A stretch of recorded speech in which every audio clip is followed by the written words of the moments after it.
বলতে পারো সরস্বতীর মস্ত কেন সম্মান?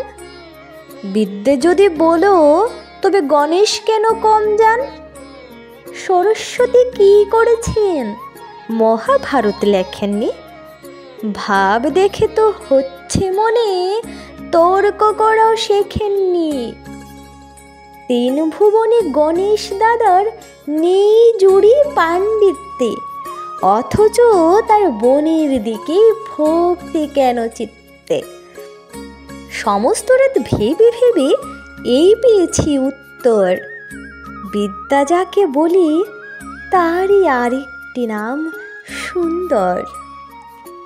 ধন্যবাদ বন্ধুরা। অবশ্যই আপনাদের সববার সরস্বতী পুজো খুবই ভালো কাটছে আর আগামীকালও কাটবে এই আশা রাখছি, এবং ভালো লাগলে অবশ্যই ভিডিওটি লাইক এবং শেয়ার করে দেবেন।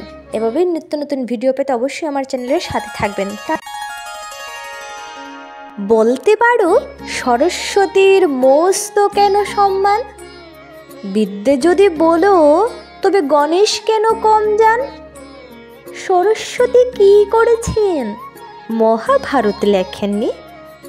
ভাব দেখে তো হচ্ছে মনে তর্ক করাও শেখেননি।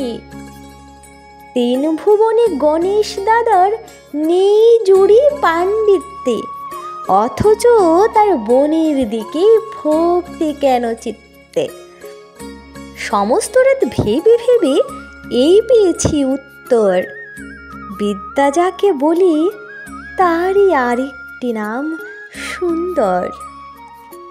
ধন্যবাদ বন্ধুরা।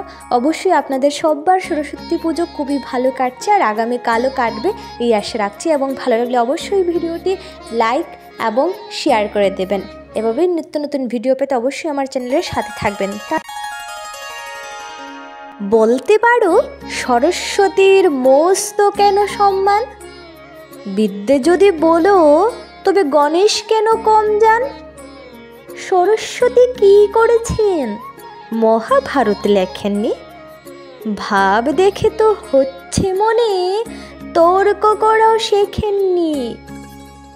তিন ভুবনে গণেশ দাদার নেই জুড়ি পাণ্ডিত্যে, অথচ তার বোনের দিকে ভক্তি কেন চিত্তে?